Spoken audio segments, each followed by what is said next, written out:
Rồi, xin chào tất cả quý vị và các bạn. Giới thiệu đến các bạn một chiếc máy 1325 RVF. Đây là phiên bản full option, đầy đủ hết tất cả các tính năng 2,5D của máy chế biến gỗ đảo quốc CNC, đang cung cấp với thương hiệu BIFAWOOD. Đây là phiên dòng phần lý cao cấp nhất, các bạn có thể thấy một cây dao đang hoạt động đây.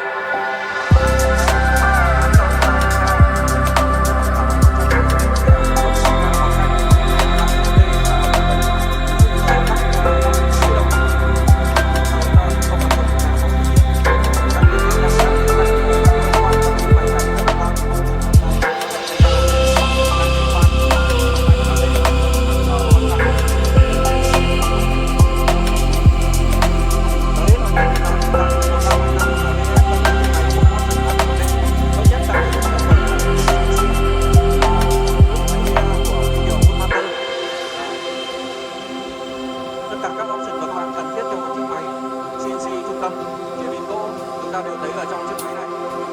Hệ thống thân mỏ tương tác, khung rất là tuyệt vời luôn.